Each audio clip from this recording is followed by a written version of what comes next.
कातिल killer blackmailing का हुए शिकार। घटना मध्य प्रदेश के उज्जैन जिले की है। 17 अप्रैल 2019 को दिन के यही कोई 3 बजे थे। उसी समय जीवाजीगंज थाना क्षेत्र के पीपलेनाका इलाके की महावीर सोसाइटी में स्थित पंडित रमेश व्यास के मकान से गोलियां चलने की आवाज आई। एक के बाद एक दो गोलियों की आवाज सुनकर रमेश व्यास की पत्नी गीताबाई डर गई। उस समय वह अपने 3 मंजिला मकान में भूतल पर थी। गोलियों की आवाज सुनकर गीताबाई भागी भागी ऊपर की मंजिल पर पहुंची, जहां उसका 37 वर्षीय बेटा देवकरण अपनी 27 वर्षीय पत्नी अंतिमा के साथ रहता था।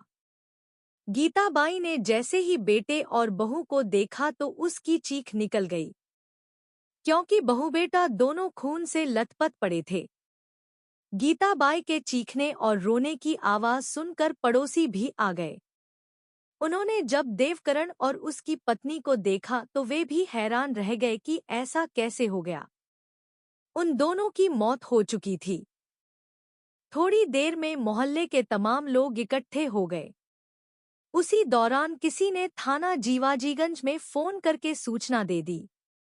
घटना की सूचना मिलते ही थाना प्रभारी शांतिलाल मीणा, एसआई कैलाश भारती आदि के साथ मौके पर पहुंच गए। मकान की ऊपर वाली मंजिल के एक कमरे में उन्होंने पलंग पर देवकरण व उसकी पत्नी अंतिमा के शव देखे। दोनों ही शव खून से लथपथ थे। पास ही एक पिस्टल पड़ी थी। निरीक्षण में पता चला कि अंतिमा के सिर में गोली काफी नजदीक से मारी गई थी। लग रहा था कि देवकरण ने पहले अंतिमा की हत्या की, फिर खुद को गोली मारकर आत्महत्या कर ली। थाना प्रभारी को लगा कि शायद पति पत्नी के बीच किसी विवाद के कारण यह घटना हुई है, पर पुलिस जांच के दौरान अलमारी से जो सुसाइड नोट मिला, उससे पूरी कहानी ही बदल गई। सुसाइड नोट में देवकरण ने रेखा और सुमन नाम की 2 युवतियों का उल्लेख करते हुए लिखा था कि वह उन्हें ब्लैकमेल कर रही थी।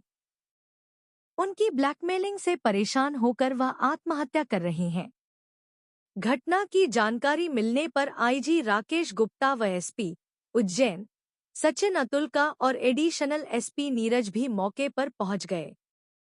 पुलिस अधिकारियों ने घटनास्थल का बारीकी से निरीक्षण किया। पुलिस ने देवकरण के माता-पिता से इस बारे में पूछताछ की तो वे भी उन दोनों के बारे में ऐसी कोई जानकारी नहीं दे सके जिनका जिक्र सुसाइड नोट में था। इसके बाद थाना प्रभारी ने जरूरी कार्रवाई, शवों को पोस्टमार्टम के लिए भेज दिया। फिर केस दर्ज करके एसपी के निर्देश पर थाना प्रभारी शांतिलाल मीणा ने जांच शुरू कर दी। थाना प्रभारी ने सबसे पहले मृतक देवकरण के फोन की कॉल डिटेल्स निकलवाई। कॉल डिटेल्स से यह बात सामने आई कि देवकरण की अक्सर एकमपुरा सोसाइटी में रहने वाली रेखा, इंदौर के पलासिया में रहने वाली उसकी छोटी बहन सुमन और एक युवक लाखन से बात होती थी। इसमें खास बात यह थी कि देवकरण को इन तीनों की तरफ से ही कॉल की जाती थी। देवकरण अपनी तरफ से उन्हें कोई फोन नहीं करता था। देवकरण ने अपने सुसाइड नोट में 2 युवतियों द्वारा ब्लैकमेलिंग की बात भी लिखी थी, इसलिए थाना प्रभारी ने शक के आधार पर रेखा व सुमन को हिरासत में लेकर उनसे पूछताछ की, लेकिन दोनों युवतियों ने देवकरण को पहचानने से इनकार कर दिया। बाद में रेखा ने चौंकाने वाली बात यह बताई कि लगभग 2.5 साल पहले देवकरण ने उससे गंधर्व विवाह किया था, इसलिए पत्नी होने के नाते वह देवकरण से खर्च के लिए पैसा मांगती थी, लेकिन ब्लैकमेल करने की बात से उसने इनकार कर दिया। अब तक पुलिस लाखन को भी हिरासत में लेकर थाने लौट आई थी। थाना प्रभारी मीणा को युवतियों की बात झूठी लगी, लिहाजा उन्होंने रेखा, सुमन व लाखन को अलग अलग रूम में बैठाकर पूछताछ की। उनके द्वारा विरोधाभासी बयान देने पर पता चल गया कि वे तीनों झूठ बोल रहे हैं। अंततः उनसे सख्ती से पूछताछ की गई तो उन्होंने स्वीकार कर लिया कि वे देवकरण को काफी दिनों से ब्लैकमेल करते आ रहे थे। थाना प्रभारी की पूछताछ में देवकरण को ब्लैकमेल करने की जो कहानी सामने आई, वह इस प्रकार निकली। उज्जैन के पीपलिनाका क्षेत्र की महावीर सोसाइटी में रहने वाले पंडित रमेश शंकर व्यास छोटा सर्राफा स्थित नरसिंह मंदिर के पुजारी थे। उन्होंने अपने बेटे देवकरण को भी पूजा पाठ, ज्योतिष की शिक्षा दी थी। इसके बाद देवकरण भी पिता के साथ मंदिर में रहकर पूजा पाठ के काम में उनकी मदद करने लगा था। रेखा सिकरवार से देवकरण की मुलाकात सन 2016 में हुई थी। हुआ यह कि रेखा को उसके पति ने छोड़ दिया था। इसके लिए रेखा अपने ग्रह नक्षत्र दिखाने के लिए पंडित रमेशचंद्र व्यास के पास आई थी। रमेशचंद्र व्यास ने रेखा को अपनी कुंडली के बारे में देवकरण से सलाह लेने को कहा।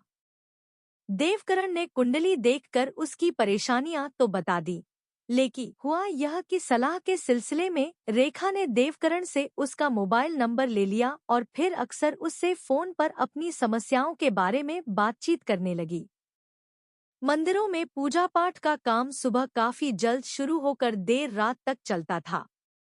मंदिर में पूजा के अलावा देवकरण कई यजमानों के घर विभिन्न तरह के अनुष्ठान करवाने के लिए जाता था, इसलिए रेखा से उसकी बात अक्सर रात में ही हो पाती थी। इसी बातचीत के दौरान रेखा का देवकरण की तरफ झुकाव हो गया।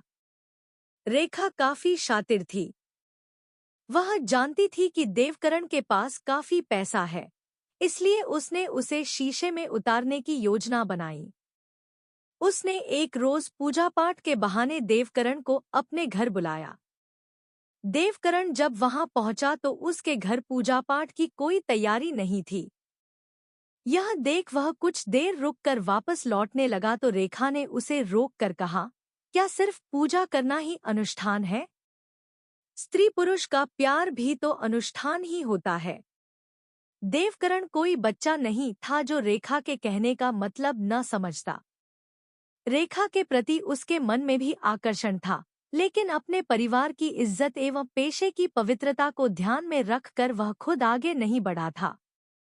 लेकिन जब रेखा ने खुला प्रेम प्रस्ताव दिया तो वह खुद को रोक नहीं सका। अंततः दोनों ने अपनी हसरतें पूरी कर ली। इसके बाद आए दिन दोनों की एकांत में मुलाकातें होने लगी। रेखा के पास रोजी-रोटी का कोई सहारा नहीं था, सो देवकरण से वह देहसुख के बदले पैसे वसूलने लगी। इसी दौरान रेखा की छोटी बहन सुमन सिकरवार को भी उसके पति ने छोड़ दिया, जिससे वह भी मायके आकर रहने लगी थी। खर्च बढ़ा तो रेखा की देवकरण से मांग भी बढ़ने लगी, लेकिन देवकरण ने इस तरफ ज्यादा ध्यान नहीं दिया। इसी बीच पिता रमेशचंद्र व्यास ने देवकरण का रिश्ता उज्जैन में ही फ्रीगंज निवासी अंतिमा के साथ तय कर दिया। यह बात रेखा को पता चली तो वह समझ गई कि पत्नी के आने के बाद देवकरण उसके कब्जे में ज्यादा दिन नहीं रहेगा। इसलिए देवकरण जब उसे अपनी शादी का निमंत्रण पत्र देने गया तो रेखा ने उसे खूब लताड़ा। रेखा ने कहा कि उसने वादा किया था कि वह शादी के बाद भी उसका खर्च उठाता रहेगा। अप्रैल 2017 में अंतिमा से देवकरण का विवाह हो गया। वह बहुत सुंदर थी। अंतिमा के मधुर व्यवहार से ससुराल में सब खुश थे। पत्नी के प्यार ने देवकरण को रेखा से दूर कर दिया, लेकिन रेखा, उसकी मां और बहन सुमन को यह मंजूर नहीं था। देवकरण उनके लिए वह खजाना था जिसमें हाथ डालकर वे जब चाहे पैसा निकाल सकती थी। इसलिए रेखा, उसकी बहन सुमन और मां भागवंती देवकरण को धमकाने लगी। उन्होंने धमकी दी कि अगर उसने पैसा नहीं दिया तो वे उसे बलात्कार के आरोप में जेल पहुंचा देंगी। इसी दौरान रेखा की छोटी बहन सुमन एक साड़ी शोरूम में नौकरी करने लगी थी, जहां पहले से वहां काम कर रहे लाखन के साथ उसके अवैध संबंध बन गए। लाखन भी शातिर था, इसलिए कुछ ही दिन में उसने सुमन की बहन रेखा को अपने प्रेमजाल में फांस लिया। कुछ दिनों में यह जानकारी सुमन को भी मिल गई। लाखन और रेखा के संबंधों पर सुमन ने भी कोई ऐतराज नहीं जताया। इस बीच जब रेखा और देवकरण का मामला लाखन की जानकारी में आया तो मां और दोनों बेटियों के साथ वह भी देवकरण को पैसों के लिए धमकाने लगा।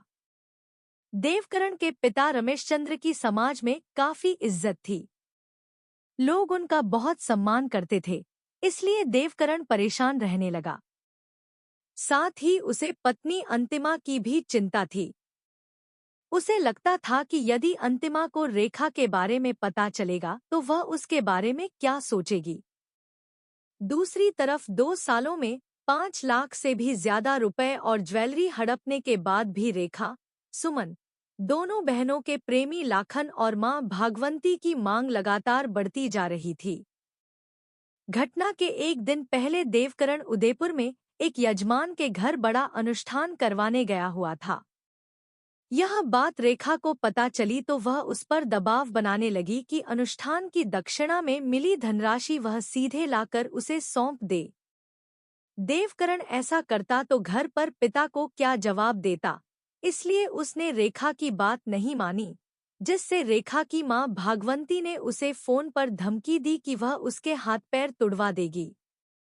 लाखन ने भी देवकरण को धमकाया कि यदि उसने पैसे नहीं दिए तो अंजाम भुगतने को तैयार रहे। इससे देवकरण को लगने लगा कि अब उसकी इज्जत को कोई नहीं बचा सकता। इससे उसने परिवार की इज्जत बचाने के लिए खुद की जान देने का निर्णय कर लिया। लेकिन खुद की जान देने से पहले उसने अपनी गलती के लिए अंतिमा से क्षमा मांगने की सोचकर अपनी परेशानी बता दी। इस पर अंतिमा ने कहा कि जब वह नहीं रहेगा तो वह अकेली जीवित रहकर क्या करेगी, इसलिए उसने भी साथ मरने का फैसला कर लिया।